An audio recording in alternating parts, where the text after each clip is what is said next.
Coucou tout le monde, bonne année 2021. À ceux à qui je ne l'ai pas encore souhaité, et si c'est votre cas, ça veut dire que vous ne me suivez pas sur Instagram, parce que je suis présente là-bas tous les jours. Je partage avec vous des sujets de motivation, d'encouragement, des astuces pour s'épanouir dans sa carrière professionnelle, etc. Donc abonnez-vous si ce n'est pas encore fait. Alors, bon, on est en début d'année, donc c'est un peu la mode là de se dire quels sont les objectifs que je pourrais réaliser cette année pour avoir une bonne année 2021, surtout malgré le contexte actuel. Donc moi j'ai tenu à partager avec vous certaines choses que je pense vous pourriez appliquer pour qu'en fin d'année vous soyez satisfait en fait de ce temps passé, de cette nouvelle année, que vous puissiez accomplir des choses qui vous permettront de vous épanouir professionnellement. Donc j'ai préparé 5 sujets que moi-même en fait je tiens à appliquer cette année. Donc en fait c'est des résolutions qu'on pourrait prendre ensemble si vous êtes d'accord, et tout au long de l'année on pourrait s'encourager mutuellement pour la réalisation de ces objectifs. C'est des objectifs qui sont totalement applicables malgré le contexte actuel en 2021 et en fait qui, pour moi, le contexte actuel est même favorable à l'application de ces objectifs. Donc voilà, je les partage avec vous. Ils sont, comment dire, ils sont interdépendants en fait. Il n'y a pas un ordre particulier, mais ils sont interdépendants.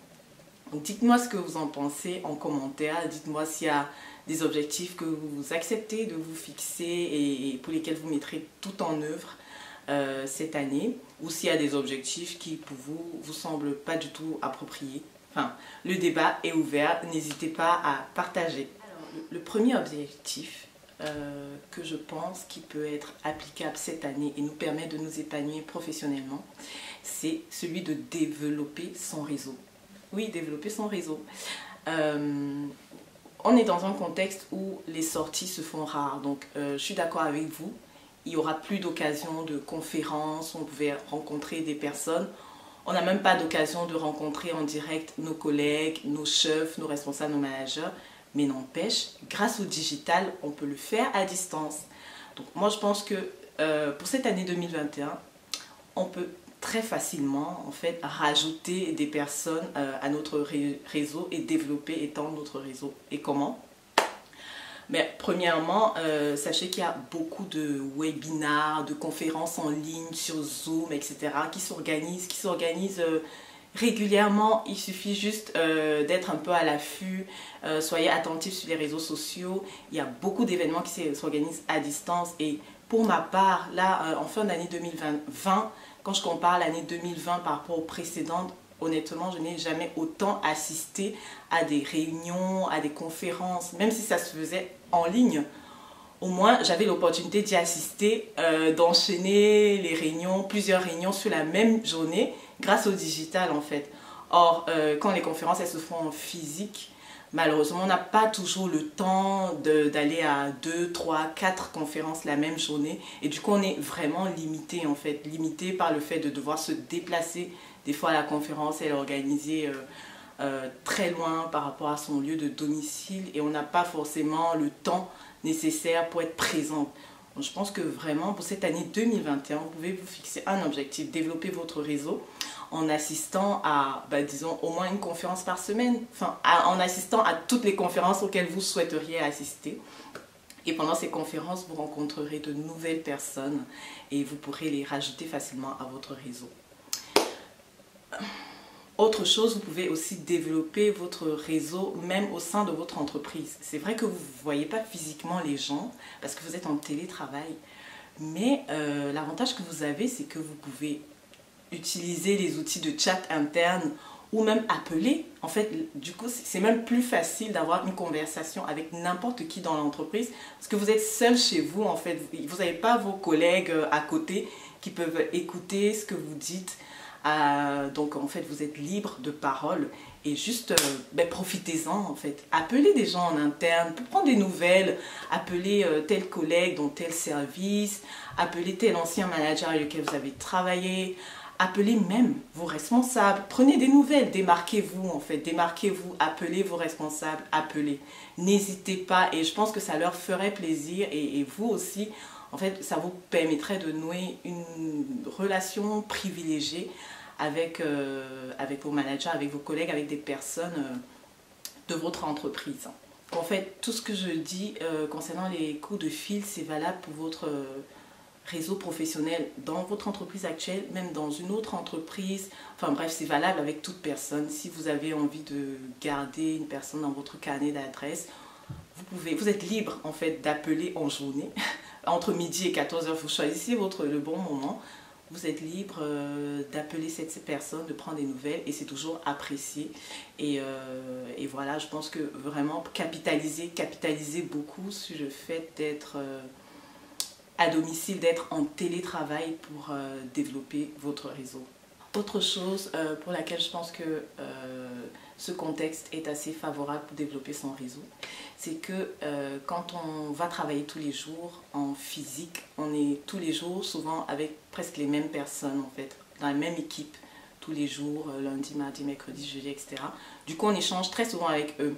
Et on n'a pas forcément beaucoup d'occasions d'élargir notre réseau en rencontrant d'autres personnes, de nouvelles personnes. Or, quand on est en télétravail, on peut y aller en fait. On peut, voilà, comme j'ai dit, on peut chatter sur l'outil interne Skype ou je ne sais pas ce qu'il y a dans votre entreprise pour oser aborder voilà, un autre collègue, oser aborder un autre manager, oser aborder une autre personne.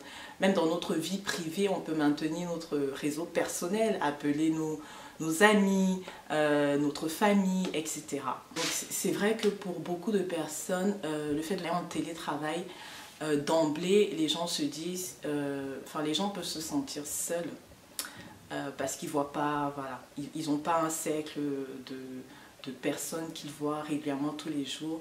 Mais le moyen le plus simple de combattre cette solitude, ben, c'est de faire le premier pas pour contacter les gens. Et honnêtement, je pense que le potentiel de contact possible quand on est en télétravail, il est 1000 fois supérieur à celui qu'on a lorsqu'on est en présentiel en fait. Donc allez-y, contactez les gens et contactez et profiter des outils digitaux qui sont mis à votre disposition. Alors deuxièmement, se former.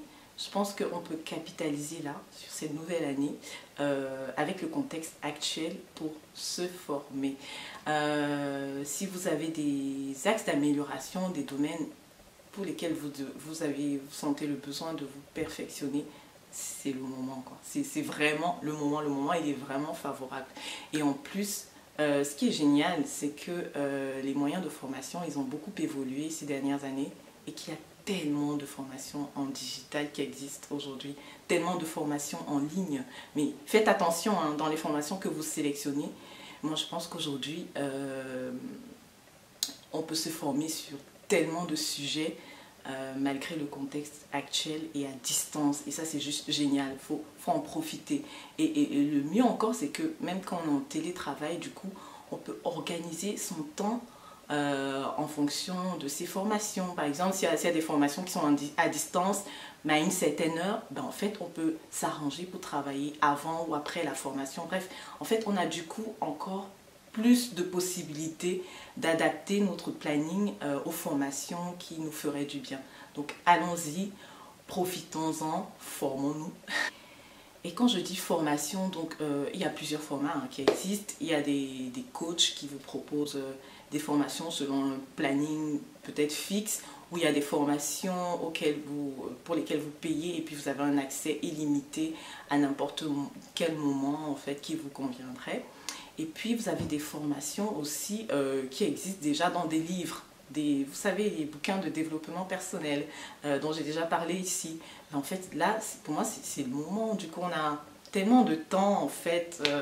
On a plus de temps pour se poser, pour lire un bouquin et du coup, pour développer certains axes d'amélioration afin de nous épanouir professionnellement. L'objectif suivant qu'on pourrait réaliser cette année et qui est très lié, très interdépendant avec le précédent objectif et le suivant, ben, c'est celui de se poser des questions existentielles sur la vie.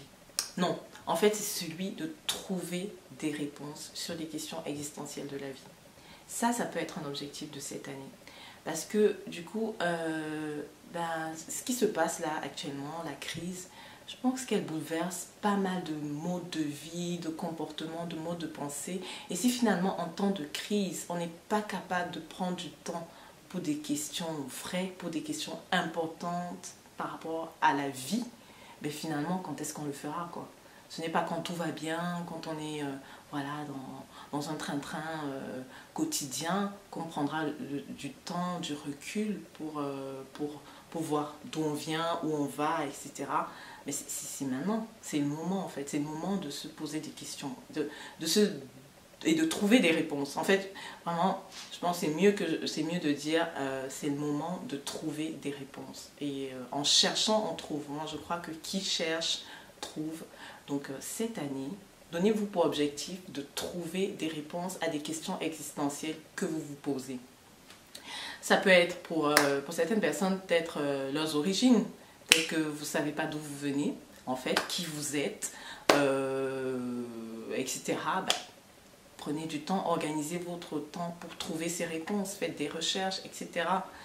Pour d'autres personnes, ça peut être où est-ce qu'on va en tant qu'être humain, c'est quoi en fait notre destination finale, qui nous a créés, pour qui a-t-on été créé, pourquoi a-t-on été créé, etc. Enfin, vraiment, je pense que les temps de crise sont des moments favorables pour trouver des réponses. Vraiment, je dis pour trouver des réponses à des questions existentielles. Et ensuite, tout le reste des objectifs découlera, que ce soit pour déployer vos dons, vos talents, pour vous former, pour faire un bilan une fois à l'année écoulée, en fait. Tout le reste pourra découler, en fait. Dès l'instant où vous prenez conscience de qui vous êtes, de votre identité et de votre destinée, finalement, le reste des objectifs prend du sens, en fait. Il y a un philosophe qui a dit « Il n'y a de vent favorable que pour celui qui sait où il veut aller. » Bon, en fait, ça s'applique totalement pour 2021. Si vous ne savez même pas qui vous êtes et où vous voulez aller, ben en fait, comment est-ce que vous pourrez saisir des opportunités en temps de crise, ou déjà même identifier des opportunités en temps de crise, ou même identifier des opportunités tout court, en fait, si vous ne savez pas où vous voulez aller, si vous n'avez pas conscience, en fait, de votre direction de vie. Le quatrième objectif qu'on pourrait se fixer pour cette nouvelle année, c'est de déployer nos talents. Oui, déployer nos talents. Chacun d'entre nous a des talents. Franchement, on a été tous créés avec des dons et des talents. Sauf qu'on ne prend pas souvent le temps de s'analyser soi-même. Parce qu'on est embarqué dans une routine métro, boulot, dodo, métro, boulot, dodo. Et on ne consacre pas du temps pour faire un bilan de soi par rapport à ce qu'on aime, par rapport à ce que les autres disent. Voilà, qu'ils apprécient bien en nous, qu'on est doué pour ça, pour ci ou pour ça. On est souvent vraiment comme pris dans une spirale de routine et le temps passe et puis finalement on peut passer à côté de certaines activités qui nous épanouiraient. Donc vraiment, je vous invite à profiter du contexte actuel cette année pour prendre du temps de faire un bilan sur vous. Par rapport à des choses que vous aimez faire ou pas, par rapport à des dons, des talents dont vous avez conscience en fait, et demandez-vous comment est-ce que vous pourriez les mettre à profit. Quand je dis mettre à profit, c'est pas forcément en termes business, enfin, pour moi cela va de soi. Si vous êtes doué dans un domaine, vous pourrez en vivre facilement. Mais quand je dis mettre à profit aussi, c'est vous rendre utile à travers ce don. Donc déployer ce don pour qu'il serve à votre entourage, pour qu'il serve à la société, pour qu'il serve au monde finalement, et qui vous permette vous aussi de vous réaliser en tant que personne, en tant qu'être humain. Donc c'est le quatrième objectif qu'on peut se fixer cette année. Trouver ses talents, pour ceux qui n'ont pas encore fait, et déployer ses talents. Parce que justement, je pense que si vous ne réussissez pas à déployer vos talents dans un contexte comme celui-ci, finalement, je pense que vous le ferez peut-être jamais. Je pense que vraiment l'année 2021 est favorable pour ceux qui souhaiteraient avoir une activité en plus ou à côté de leur activité de salarié classique. Donc en fait, vous avez du temps pour à la fois satisfaire votre employeur, votre chef, vos collègues, etc. et satisfaire vos futurs clients, vos prospects. Vous avez la latitude d'organiser votre temps pour pouvoir réaliser ces objectifs. Donc franchement, pour moi, le contexte actuel, il est très favorable à ceux qui sont salariés et qui souhaiteraient se lancer.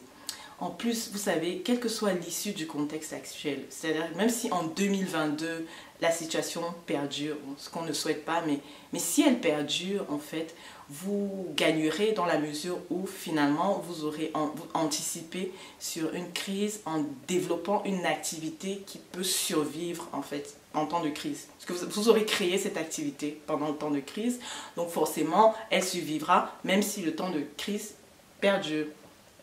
A contrario, si on retourne à la normale assez rapidement, comme tout le monde le souhaite, ben vous serez très gagnant parce que toute activité qui a réussi de crise, ben forcément, elle peut que exploser en fait en temps normal. Donc allez-y, profitez du contexte actuel pour déployer vos talents. Donc par contre, si vous faites rien, si vous avez des dons, des talents et que vous vous dites « Ah, c'est pas le bon moment », j'attends que la situation s'améliore, en fait vous perdez du temps. Parce qu'une fois que la situation sera améliorée, vous perdrez du temps parce qu'il faudra d'abord du temps encore pour examiner, analyser votre projet et puis le concrétiser. Et finalement, ceux qui l'auront fait en fait en ce temps de crise, qui auront profité de la flexibilité qu'offre ce temps de crise, ils auront une longueur d'avance en fait sur vous. Vous aurez perdu du temps. Et pour ceux qui ont déjà trouvé leur don et leur talent et qui avaient même lancé une activité avant mais se sentent obligés de la suspendre à cause du contexte actuel, en fait, je vous dis non, non, il y a toujours une solution. Je crois qu'il y a toujours une solution, en fait. Il y a toujours un moyen de se réinventer. Notre imagination en tant qu'être humain, elle est illimitée. Donc, allez-y. Dans tous les domaines, c'est possible, en fait, de se réinventer. C'est possible de donner une autre dimension à son activité. Et cette dimension vous rendra encore plus fort et encore meilleur. Et je pense qu'elle augmentera encore votre potentiel de gain en fait, de business. Donc juste prenez le temps d'analyser, de réfléchir. Franchement, je pense par exemple au domaine culinaire. C'est vrai que les restaurants sont fermés, les bars sont fermés, mais hier je discutais avec une amie qui me disait « Ah, j'ai mon anniversaire dans les prochains jours et j'aurais aimé me faire un resto, ça me manque d'aller au resto, etc. » Et quand je regarde même sur les plateformes de vente à emporter, Uber Eats, Allo Resto, etc., je trouve pas, en dehors des fast-food, je trouve pas vraiment suffisamment d'offres pour pouvoir faire mon choix, pour manger quelque chose de bon, de distingué, de délicat, de sain, etc. Donc en fait, il y a tellement de possibilités encore de se réinventer quand on est dans la restauration. La vente en ligne fait vraiment un carton et je vois des gens qui se lancent, que ce soit pour la bouffe africaine, pour la bouffe camerounaise, etc. Donc, cinquième et dernier objectif que l'on pourrait réaliser cette année 2021, c'est celui de devenir une meilleure version de nous-mêmes. En fait, comment en travaillant sur les axes d'amélioration, sur des choses qui nous ont été reprochées en 2020. Ben, je m'explique. Je pense que par exemple, en fin d'évaluation annuelle, votre manager vous a peut-être reproché, je sais pas, votre manque d'initiative ou votre manque d'implication dans les chantiers internes, etc. Enfin, il y a une liste de sujets. Même dans votre vie personnelle, peut-être que certaines personnes de votre entourage vous reprochent le fait de ne pas téléphoner très souvent, de ne pas être suffisamment présente à certaines etc. En fait, on peut, si vous êtes d'accord, enfin moi en tout cas je le ferai, mais je vous invite à le faire, se fixer pour objectif de combler ces axes d'amélioration et pour finalement devenir une meilleure version de nous-mêmes. Et du coup, le contexte est très favorable parce que comme je l'ai déjà dit, en fait cet objectif découlera des autres objectifs. Donc en gros, si on nous reproche quelque chose, ben, on peut organiser notre temps facilement pour nous former, on peut organiser notre temps pour rencontrer des personnes qui nous inspirent, des coachs, etc. On peut organiser notre temps pour réfléchir, nous analyser nous-mêmes et décider d'être une meilleure version de nous-mêmes. Donc voilà, et pour y parvenir, en fait, une astuce, c'est de ne pas attendre la fin de l'année pour faire le bilan, finalement. Mais moi, j'ai remarqué, c'est quelque chose qui marche, c'est lorsqu'on tient un journal. Bon, c'est vrai que j'aime beaucoup écrire, donc ça ne m'embête pas d'avoir plusieurs journaux, plusieurs thèmes différents. Mais en fait, quand on tient un journal, on est plus motivé à... Enfin, on a davantage d'occasions de prendre du recul pendant toute l'année. En fait, on n'est pas obligé de l'écrire tous les jours, hein, mais même genre une fois par semaine, faire un petit point. Rapidement, ça peut être 2-3 lignes, juste dire ce qu'on a fait par rapport à l'objectif qu'on s'était assigné. Par exemple, j'ai pour objectif de prendre plus d'initiatives à mon travail. Ok, ben à la fin de la semaine, juste j'écris. Mardi, j'ai envoyé un mail à l'équipe par rapport à tel sujet, ou alors j'ai apporté des croissants, j'ai proposé je sais pas, une réunion Zoom, une pause café via Zoom, etc. Enfin, juste le fait de savoir que en fin de semaine ou en fin de mois, on devra rendre des comptes entre guillemets à son journal. Et le fait vraiment de rendre ces comptes, ça nous motive en fait, ça nous motive et du coup ça nous encourage à en faire plus tous les mois de l'année. Et du coup à la fin de l'année finalement on aura réalisé notre objectif. Je vous encourage vraiment à prendre des temps comme ça pendant l'année pour noter des choses que vous avez faites et dont vous êtes fiers. Et puis comme ça vous serez sûr qu'en fin d'année vous aurez réalisé l'objectif assigné en début d'année. Voilà les amis, c'est ce que j'avais à partager avec vous aujourd'hui. J'espère que vous avez apprécié. En tout cas moi personnellement, je compte vraiment réaliser ces objectifs.